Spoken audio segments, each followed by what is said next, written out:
Continuing our lesson about y-intercept, page 138, the key concept. Again, just recapping some things we've talked about. So the y-intercept is basically where the line crosses the y-axis. That's our y-coordinate. X-coordinate is always going to be 0 when we cross the y-axis. And if it goes through the origin, our y-intercept is 0 because our y value is 0. If it crosses above the origin, y-intercept is positive. So like the blue line, y-intercept is positive. Okay, whatever that value is. And then this red line, y-intercept is a negative number. Okay, so again, y-intercept, it's just where our line crosses the y-axis. So if we look at the do you know how number 4, and the question is, what is the y-intercept shown in the graph? So in other words, where does this line intersect the y-axis? So on this line, it is going through the origin, which is the point 0, 0. And again, x is always going to be 0 where we hit the y-axis, so really we're just focused in on what our y value is. So in this case, our y-intercept is 0.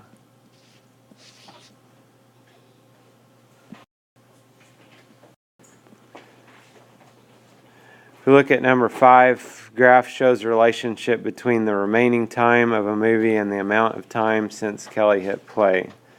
What is the y-intercept of the graph and what does it represent?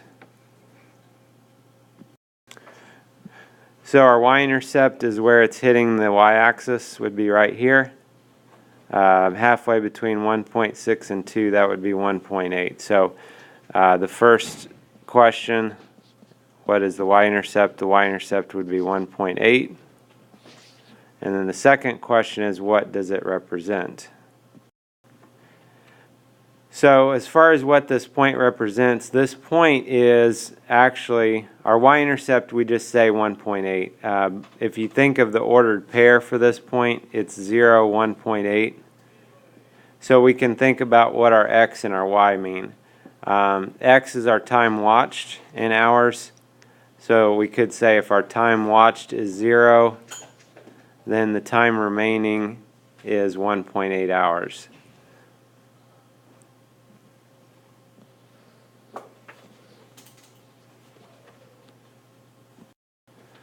So based off of that, we could just say that when she hasn't watched any of the movie, there is 1.8 hours remaining. And again, if you look when you do these problems, look at what the x and the y axes are representing, and that will give you an idea of what that point actually represents.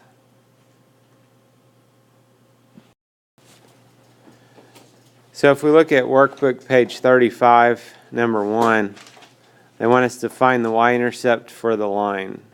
Before they have us do that, it says the y-intercept is the point where the graph crosses the blank axis. So they call it the y-intercept for a reason. It's where it crosses the y-axis. And the next part, it says the line crosses the y-axis at blank blank. So we're trying to find the coordinates of the point where it crosses the y-axis. So if we look at our graph, here is the point where it's crossing the y-axis. And if we think of our ordered pair x and then y, right between -4 and -8 would be -6. So 0, -6 would be the ordered pair for where it crosses the y-axis. 0, -6. And then it says, so the y-intercept is -6. Okay, again, we're just looking at what that y value is. We know that the x value is always going to be 0 when we cross the y-axis.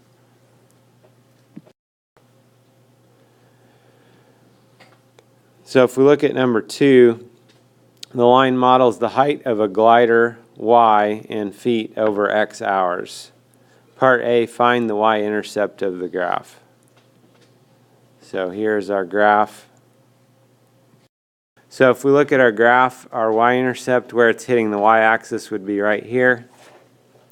That would be the point 0 something always for y-intercept.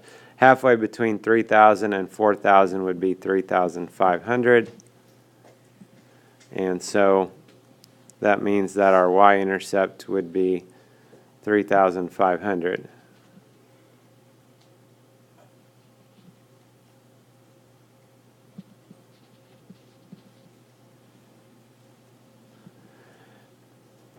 And then the next part of the question is, what does the y-intercept represent? So in that case, it might even be helpful of knowing the 0, 3,500. Yes, the 3,500 is our y-intercept, but if we think of both parts of this, that's going to make it be easier for us to tell what this point represents here.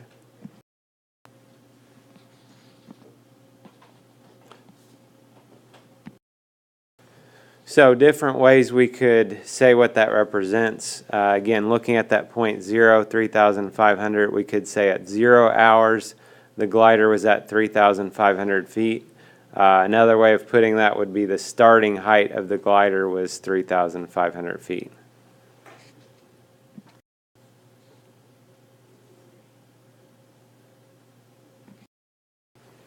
Number 3 asks which graph represents a proportional relationship and explain. So this is something we've been talking about a little bit earlier on in this chapter. So for this one, proportional relationships we talked about go through the point 0, 0. So for this one, it would be graph A. That's the only one of these that goes through 0, 0. One other thing they could have done to make things interesting, they could have made one of these other graphs go through 0, 0, but not be a straight line. Okay, remember it has to go through 0, 0 and be a straight line. With the choices we were given, A was the only one that even went through 0, 0. So that's for sure going to be our answer there.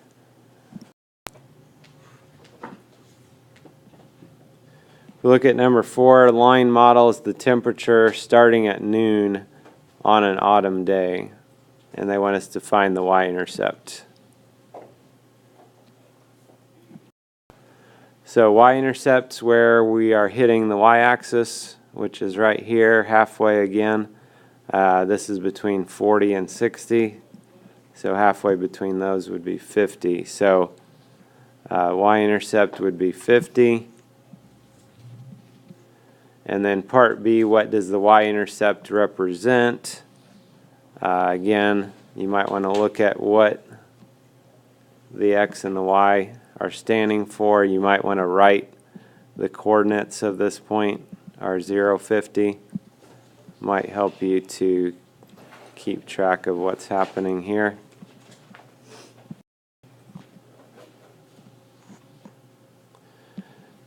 So that point 0, 50, and normally we might say at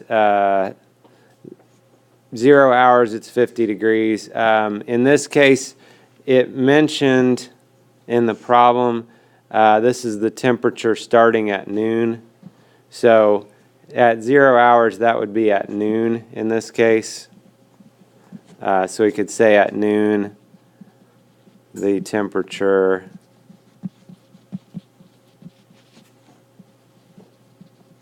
was 50 degrees Fahrenheit.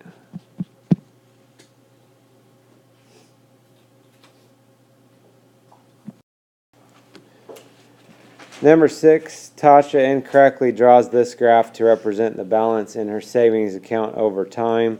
What is the y-intercept of the graph and what does it represent in this situation?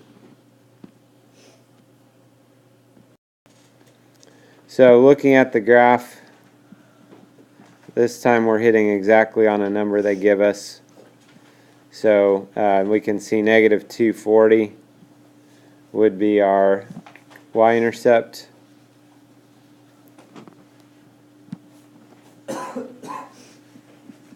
And what does it represent? This is the balance in her savings account over time. So we could say, one way of saying it is after 0 months, her balance was negative 240, or that's kind of like saying her starting balance or beginning balance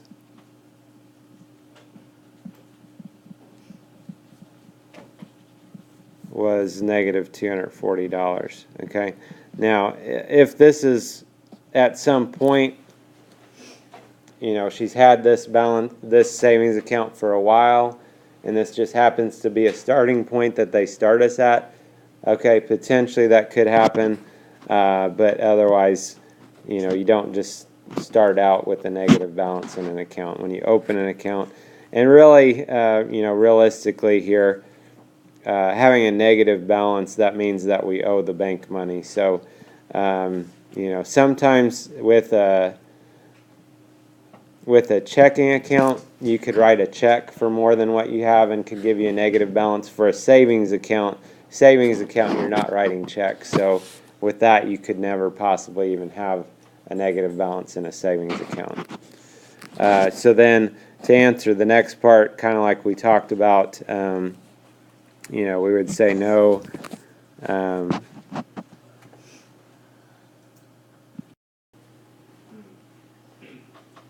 So again, basically like we said there, a savings account can't have a negative balance. You know, writing checks, you could get to a negative balance, but savings account is not going to happen there. And then part C, explain Tasha's possible error. You know, maybe it should have been that it started at 240 instead of negative 240. I'm not sure how the mix-up would happen there, but anyway, that's my best guess anyway.